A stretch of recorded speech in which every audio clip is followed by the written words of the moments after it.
नमस्कार मित्रांनो, प्रकाश गलांडे बेडकरच्या वतीने या व्हिडिओमध्ये आपलं सहर्ष स्वागत करतोय. आज आपण या व्हिडिओमध्ये बघणार आहोत साप्ताहिक चालू घडामोडी. आजच्या सदरामध्ये आपण 1 नोव्हेंबर ते 8 नोव्हेंबर दरम्यानच्या साप्ताहिक चालू घडामोडीबद्दल चर्चा करतोय.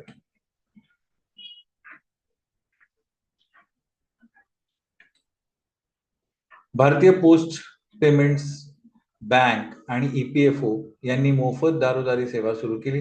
भारतीय पोस्ट पेमेंट्स बँक IPPB आणि ईपीएफओ यांनी एकत्र येऊन निवृत्तीसाठी मोफत दारोदारी डिजिटल जीवन प्रमाणपत्र DLC सेवा सुरू केली आहे.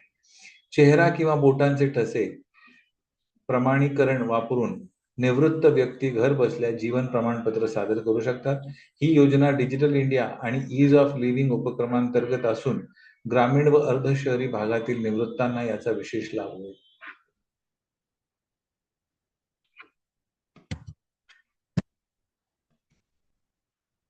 बिहारमधील बोगाबिल तलावाला नव्या रामसर स्थळाचा दर्जा घोषित करण्यात आला आहे. बिहारमधील कटिहार येथे असलेल्या बोगाबिल तलावाला रामसर स्थळाचा दर्जा देण्यात आला आहे. हा बिहारचा पहिला कम्युनिटी रिझर्व असून तो महानंदा आणि गंगा नद्यांदरम्यानचा ऑक्सबो तलाव आहे. येथे स्थलांतरित पक्षी, ऊद आणि संकटग्रस्त मासे आढळतात. तलावाभोवती सिरवा, अड्रा, छठ यासारखे उत्सव साजरे केले जातात. हा दर्जा रामसर करार 1971 अंतर्गत जलक्षेत्र संवर्धनासाठी देण्यात आलेला आहे. चीनने पहिल्यांदाच थोरियम युरेनियम इंधन रूपांतरण फ्युएल कन्व्हर्जन TMSR मध्ये यशस्वीपणे साध्य केले आहे. चीनने थोरियम 232 चे युरेनियम 233 मध्ये रूपांतर करून thorium molten salt reactor TMSR मध्ये ऐतिहासिक यश मिळवले आहे. हा रिएक्टर द्रवरूप मिठाचा शीतलक, निष्क्रिय सुरक्षा प्रणाली आणि स्वच्छ सुरक्षित ऊर्जा यासाठी ओळखला जातो.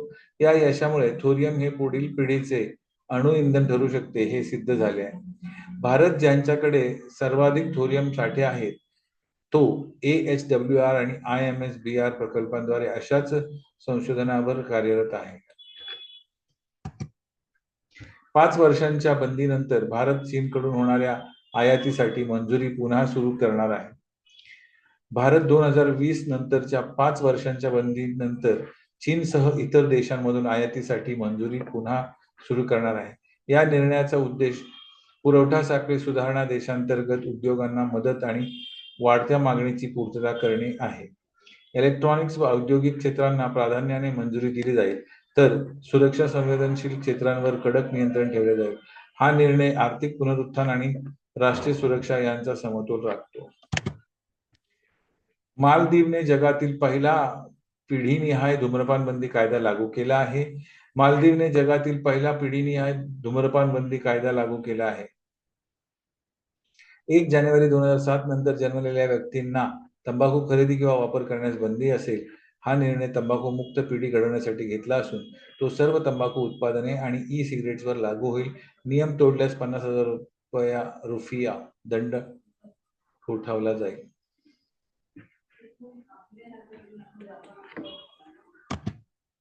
किरण देसाई यांच्या बुकर पुस्तकासाठी निवड झाली आहे, पुरस्कारासाठी निवड झाली आहे. किरण देसाई यांची the loneliness of Sonia and Sunny ही कादंबरी 2025च्या बुकर पुरस्कारासाठी शॉर्टलिस्ट झाली आहे. ही कथा प्रेम, कुटुंब आणि सांस्कृतिक ओळख यावर आधारित असून ती भारत आणि अमेरिकेत घडते. सोनिया आणि सनी यांच्या जोडलेल्या भूतकाळातून कथा सांस्कृतिक तुटलेपणा आणि पिढीजात वेदना दाखवते. तत्वज्ञान, भावना आणि विनोदाचा संगम असलेली ही कादंबरी आधुनिक भारतीय साहित्यातील एक महत्त्वाचे योगदान मानले जाते. भारताने जमैका आणि क्युबा येथे मानवतावादी मदत पाठवली आहे.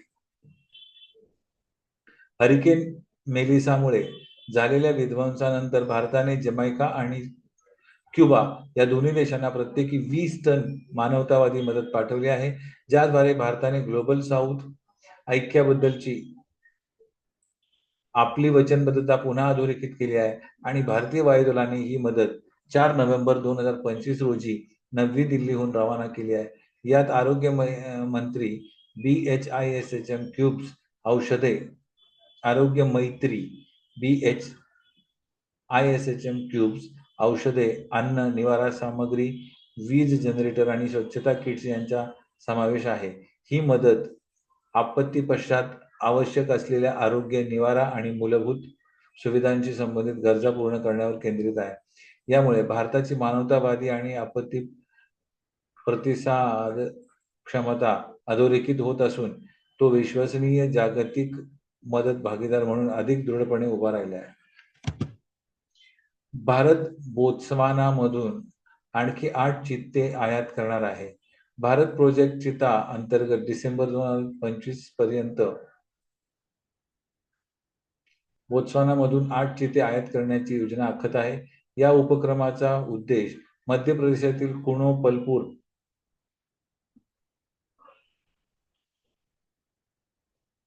राष्ट्रीय उद्यानात चित्त्यांना त्यांच्या ऐतिहासिक अधिवासात पुन्हा बसवणे हा आहे. सध्या भारतात एकूण 27 चित्ते आहेत. त्यापैकी 16 देशात जन्मलेले आहेत आणि तथापि नामिबिया आणि दक्षिण आफ्रिकेतून आणलेल्या चित्त्यांना हवामानाशी जुळवून घेण्यात अडचणी आल्यामुळे काहींचा मृत्यू झाला आहे. या आव्हानानंतरही हा प्रकल्प गवताळ परिसंस्थांचे पुनरुज्जीवन आणि वन्यजीव संवर्धनासाठी मोठे यश मानला जात आहे.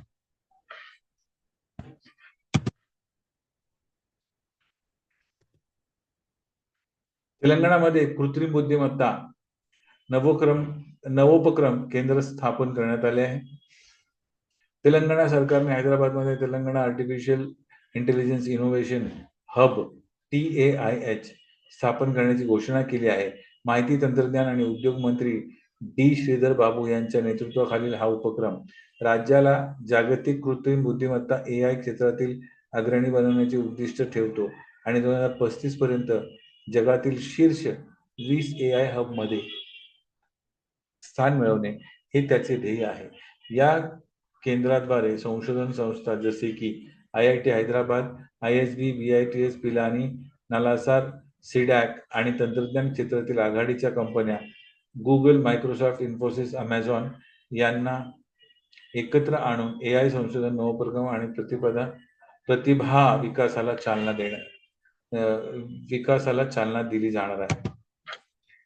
QS आशिया रँकिंग 2026 चीन आणि सिंगापूर आघाडीवर तर IIT संस्थांची घसरण. QS आशिया रँकिंग 2026 मध्ये भारतातील शीर्ष विद्यापीठांची घसरण झाली आहे. IIT दिल्ली 15 स्थानांनी घसरून 59व्या, तर IIT बॉम्बे 23 स्थानांनी घसरून 71व्या क्रमांकावर आली आहे. चंदीगड विद्यापीठ मात्र सुधारणा करत 109व्या क्रमांकावर पोहोचले आहे. संशोधनाचा कमी प्रभाव, शिक्षक विद्यार्थी प्रमाण आणि आंतरराष्ट्रीय सहभागाचा अभाव ही प्रमुख आव्हाने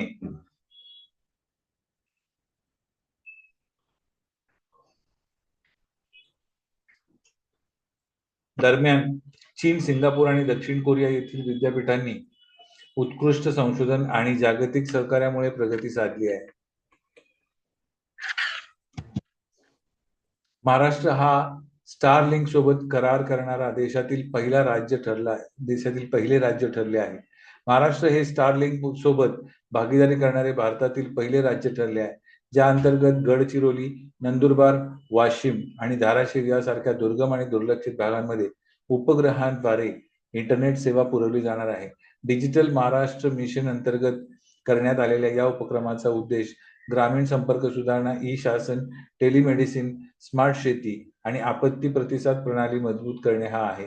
या प्रकल्पात स्टारलिंकच्या लिओ उपग्रह ब्रॉडबँड तंत्रज्ञानाचा वापर करून कठीण भौगोलिक भागांमध्ये विश्वसनीय आणि उच्च गती इंटरनेट सेवा उपलब्ध करून दिली जाणार आहे. गुरुदेव श्री श्री रविशंकर यांना 2025 साठी जागतिक शांतता आणि सुरक्षा नेता म्हणून घोषित करण्यात आले आहे. गुरुदेव श्री श्री रविशंकर यांना जागतिक शांतता आणि सुरक्षा क्षेत्रातील योगदानाबद्दल world leader for peace and security award 2025 हा सन्मान मिळाला आहे. त्यांच्या शांतता प्रस्थापना, मानवतावादी कार्य आणि अध्यात्म शासन समन्वयासाठी त्यांना हा गौरव मिळाला. त्यांच्या आर्ट ऑफ लिव्हिंग फाउंडेशन संस्थेने 180 देशांमध्ये सामाजिक व मानसिक कल्याणासाठी महत्वपूर्ण कार्य केले आहे. भारत जागतिक स्वच्छ उद्योग क्षेत्रात 3ऱ्या स्थानावर पोहोचला. भारत स्वच्छ उद्योग क्षेत्रात 65 कमी उत्सर्जन प्रकल्पांसह $150 अब्ज किमतीचे 3ऱ्या क्रमांकावर आहे.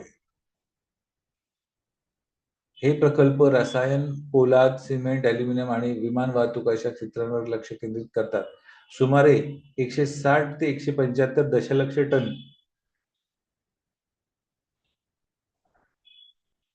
Carbon dioxide carbon dioxide CO2 कमी करण्याची क्षमता आणि सुमारे 2 लाख रोजगार निर्मितीची शक्यता असूनही केवळ 6 प्रकल्प गुंतवणुकीच्या टप्प्यावर पोहोचले आहेत.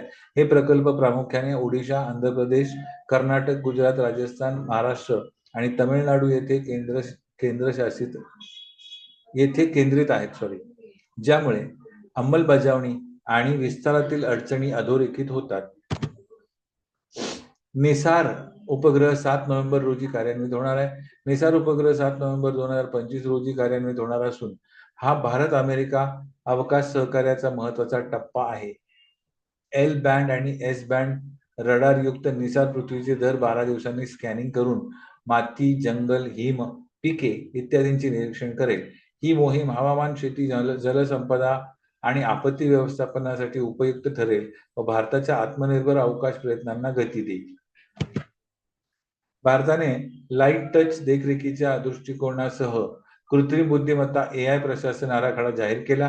भारताने इंडिया AI मिशन अंतर्गत कृत्रिम बुद्धिमत्ता AI प्रशासन मार्गदर्शक तत्वे जाहीर केली असून नवकल्पना आणि जबाबदारी यांचा समतोल राखणारा लाईट टच नियामक आराखडा सादर केला आहे. 5 नोव्हेंबर 2025 रोजी इलेक्ट्रॉनिक्स आणि माहिती तंत्रज्ञान मंत्रालयाने MeitY जारी केलेला हा आराखडा 7 मार्गदर्शक सूत्रांवर आधारित आहे. विश्वास, लोक प्रथम दृष्टिकोन, नवकल्पना, न्याय, जबाबदारी, स्पष्टता आणि सुरक्षितता या अंतर्गत 3 स्तरीय कृती आराखडा प्रस्तावित करण्यात आला आहे, ज्यामध्ये कम्प्युटिंग संसाधनांपर्यंत प्रवेश वाढवणे, स्वदेशी AI मॉडेल्समध्ये विकसित करणे आणि डिजिटल सार्वजनिक पायाभूत सुविधा निर्माण करणे हे आहे. फिफाने जाहीर केले की 2026 विश्वचषक ड्रॉ दरम्यान फिफा शांतता पुरस्कार प्रथमच प्रदान केला जाणार आहे. फिफाचे अध्यक्ष आणि डोनाल्ड ट्रम्प यांचे निकटवर्ती सहकारी जियानी इन्फॅन्टिनो यांनी फिफा शांतता पुरस्कार स्थापन करण्याची घोषणा केली आहे. हा पुरस्कार दरवर्षी खेळाद्वारे जागतिक ऐक्याला प्रोत्साहन देणाऱ्या व्यक्तींना प्रदान केला जाणार आहे. पहिला पुरस्कार 5 डिसेंबर 2025 रोजी वॉशिंग्टन DC येथे होणाऱ्या विश्वचषक ड्रॉ दरम्यान दिला जाईल, ज्यामध्ये ट्रम्प उपस्थित राहण्याची शक्यता आहे. इन्फॅन्टिनो यांनी उपक्रमाचे वर्णन FIFA peace prize football unites the world असे करताना म्हटले की संघर्ष समाप्त करण्यासाठी आणि लोकांना एकत्र आणण्यासाठी कार्य करणाऱ्यांना सन्मानित करणे हे फुटबॉलचे नैतिक कर्तव्य आहे.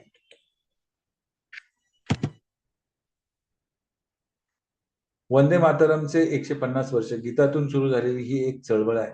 7 नोव्हेंबर 2025 रोजी भारताच्या राष्ट्रगीत वंदे मातरमच्या 150व्या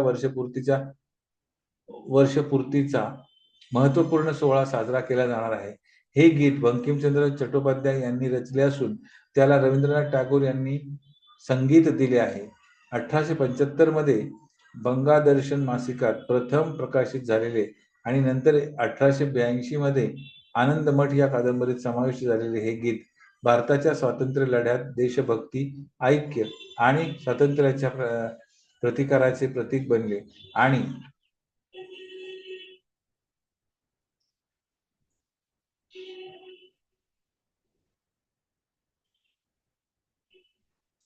देश विदेशातील क्रांतिकारकांना प्रेरणा दिली. जन गण मन सोबत राष्ट्रीय गीताचा दर्जा मिळालेल्या वंदे मातरमच्या ऐतिहासिक टप्प्यांचे स्मरण, सरकार देशव्यापी कार्यक्रम, प्रदर्शने, संगीत सादरीकरणे, टपाल तिकीट, नाणी आणि वर्षभर चालणारे सांस्कृतिक उपक्रम याद्वारे करणार आहे. भारतातील पहिलं डिजिटल आदिवासी स्वातंत्र्य सैनिक संग्रहालय. पंतप्रधान नरेंद्र मोदी यांनी नवा रायपूर अटल नगर येथे भारताचे पहिले डिजिटल आदिवासी स्वातंत्र्य सैनिक संग्रहालय, शहीद वीर नारायण सिंह स्मारक आणि आदिवासी स्वातंत्र्य सैनिक संग्रहालय यांचे उद्घाटन केले. या संग्रहालयात VFX प्रदर्शन, इंटरॅक्टिव्ह स्क्रीन आणि QR कोड आधारित कथा सादरीकरण यांचा समावेश असून यात शहीद वीर नारायण सिंह 1820-1857 यांच्यासह हलबा बंड, परलकोट उठाव, सरगुजा आंदोलन आणि भूमकाल चळवळ यासारख्या आदिवासी स्वातंत्र्य लढ्यांचे दर्शन घडवले आहे. हा पुढाकार आदिवासी वारसा जपण्यासाठी, अल्पपरिचित स्वातंत्र्य संघर्षाबद्दल जनजागृती करण्यासाठी आणि नवा रायपूरला डिजिटल सांस्कृतिक पर्यटनाचे केंद्रस्थान बनवण्यासाठी एक महत्वाचे पाऊल आहे.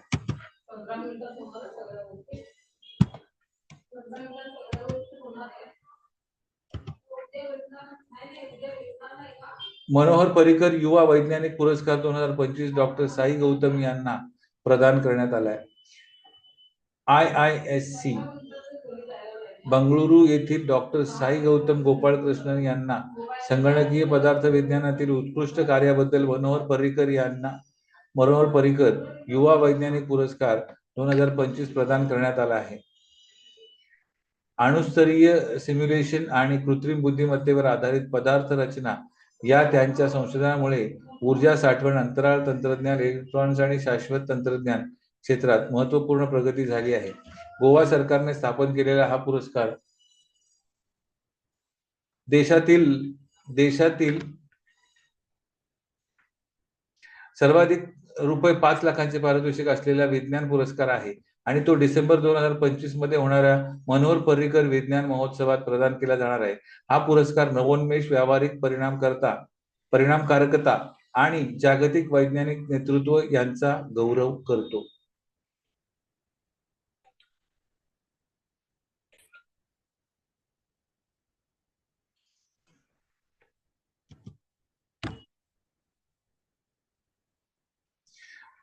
IISc बंगळुरू येथील गौतम गोपालकृष्णन यांनी संगणकीय पदार्थ विज्ञानातील उत्कृष्ट कार्याबद्दल मनोहर पर्रिकर युवा वैज्ञानिक पुरस्कार 2025 प्रदान करण्यात आला आहे. अणुस्तरीय सिम्युलेशन आणि कृत्रिम बुद्धिमत्तेवर पदार्थ यांच्या संशोधन, साठवण, ऊर्जा साठवण, अंतराळ तंत्रज्ञान, इलेक्ट्रॉनिक्स आणि शाश्वत तंत्रज्ञान क्षेत्रात महत्वपूर्ण प्रगती झाली आहे. गोवा सरकारने स्थापन केलेला हा पुरस्कार देशातील सर्वाधिक ₹5 लाखांचे पारितोषिक असलेला विज्ञान पुरस्कार आहे आणि तो डिसेंबर 2025 मध्ये होणाऱ्या मनोहर पर्रिकर विज्ञान महोत्सवात प्रदान केला जाणार आहे. हा पुरस्कार नवोन्मेष, व्यावहारिक परिणामकारकता आणि जागतिक वैज्ञानिक नेतृत्व यांचा गौरव करतो. भारत हॉकीच्या शताब्दी महानतेचा उत्सव साजरा करतो. भारताने 7 नोव्हेंबर 2025 रोजी नवी दिल्लीतील मेजर ध्यानचंद राष्ट्रीय क्रीडांगणात हॉकीच्या 100 वर्षाचा उत्सव साजरा केला आहे. या सोहळ्यात ध्यानचंद, बलबीर सिंग सिनियर यासारख्या दिग्गजांना आदरांजली अर्पण करण्यात आली आहे आणि देशभरात 550 जिल्ह्यांमध्ये 1400हून अधिक सामने खेळवले गेले. कार्यक्रमात स्मरणिका, छायाचित्र प्रदर्शन आणि स्मृतिचिन्हे प्रदान करण्यात आली आणि या निमित्ताने भारताच्या 8 ऑलिम्पिक सुवर्ण पदकांसह हॉकीतील जागतिक सर्वाधिक यशस्वी राष्ट्र म्हणून गौरवाचा वारसा अधोरेखित झाला. 2026च्या वाघ गणनेसाठी जगातील सर्वात मोठ्या वन्यजीव सर्वेक्षणासाठी भारत सज्ज झाला आहे. भारत 2026च्या अखिल भारतीय वाघ गणनेसाठी AITE सज्ज झाला आहे. जी जगातील सर्वात मोठी वन्यजीव गणना आहे. या सर्वेक्षणात वाघांची संख्या, परिसंस्थांचे आरोग्य आणि अधिवासाची गुणवत्ता तपासली जाणार आहे. उपग्रह नकाशे, मैदानी निरीक्षण आणि 40,000हून अधिक AI कॅमेरे यांच्या मदतीने ही गणना केली जाईल. 2022 मध्ये 3682 वाघ नोंदले गेले होते आणि यावेळी 20 राज्यातील 60,000 वन कर्मचारी सहभागी होऊन संवर्धन विज्ञानात भारताचे नेतृत्व अधोरेखित करतील. ऐतिहासिक निर्णय. कर्नाटक हा सशुल्क मासिक पाळी रजेची अंमलबजावणी करणारे भारतातील पहिले राज्य ठरले. कर्नाटक हे भारतातील पहिले राज्य बनले आहे ज्यांनी महिला कर्मचाऱ्यांना दरवर्षी 12 दिवसांची सशुल्क मासिक पाळी रजा देण्याचा निर्णय घेतला आहे. या योजनेअंतर्गत सरकारी आणि खाजगी क्षेत्रातील महिलांना दर महिन्याला 1 दिवसाची रजा मिळेल, ज्यामुळे त्यांच्या आरोग्य, सन्मान आणि कार्यक्षमतेला पाठबळ मिळेल. ही प्रगत धोरणात्मक पायरी लैंगिक समानतेला प्रोत्साहन देते, मासिक पाळीच्या आरोग्याची दखल घेते आणि भारताला जागतिक सर्वोत्तम पद्धतींशी जोडते. तसेच हे धोरण समावेशक कार्यस्थळांना प्रोत्साहन देते आणि मासिक पाळीबाबतच्या सामाजिक कलंक कमी करण्यास मदत करते. COP 30 विशेष दृष्टिकोन हवामान बदलाशी जुळवून घेऊन टिकाऊ भविष्यातील निर्मिती. COP 30 2025 बेले ब्राझील येथे होणारी परिषद अनुकूलनाची COP म्हणून ओळखली जाते.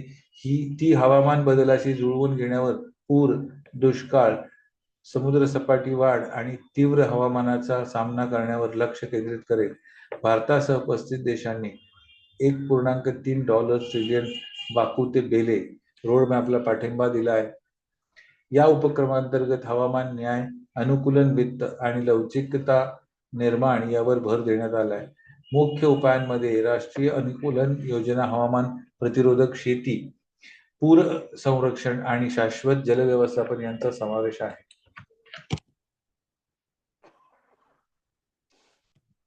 आजची प्रश्नमंजुषा. पहिला प्रश्न. भारत सरकारने कोणत्या ऐतिहासिक राष्ट्रगीताच्या 150व्या वर्धापन दिनानिमित्त वर्षभर चालणारा उत्सव सुरू केला आहे? उत्तर आहे वंदे मातरम. दुसरा प्रश्न. नरेंद्र मोदी यांनी वाराणसीतून कोणत्या प्रकारच्या 4 नवीन गाड्यांना हिरवा झेंडा दाखवला? उत्तर वंदे भारत एक्सप्रेस. प्रश्न तिसरा. सरकारने जाहीर केले आहे की राष्ट्रगीताच्या 150व्या वर्धापन दिनानिमित्त साजरा होणारा उत्सव कोणत्या तारखेपासून कोणत्या तारखेपर्यंत चालणार आहे? 7 नोव्हेंबर 2025 ते 7 नोव्हेंबर 2026. 8 नोव्हेंबर 2025 रोजी 4 नवीन गाड्या सुरू झाल्यानंतर भारतातील कार्यरत वंदे भारत एक्सप्रेसची सेवांची एकूण संख्या अंदाजे किती झाली? 164. वंदे भारत 164. खालीलपैकी कोणत्या नियामक संस्थेने 8 नोव्हेंबर 2025 रोजी गुंतवणूक प्लॅटफॉर्मवरील जाहिरातदारांची अनिवार्य पडताळणी करण्याचे आदेश दिले? TRAI. उत्तर आहे भारतीय प्रतिभूती आणि विनिमय मंडळ, सेबी.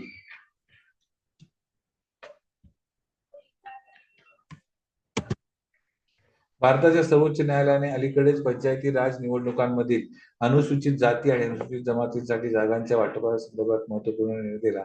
हा निर्णय भारतीय राज्यघटनेतील कोणत्या कलमांतर्गत येतो? कलम 243D.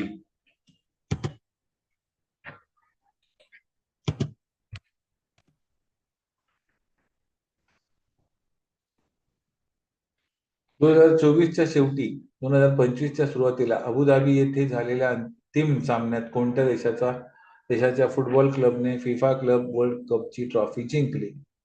मित्रांनो, या प्रश्नाचं उत्तर कॉमेंट बॉक्समध्ये तुम्हाला नक्की द्यायचे आहे.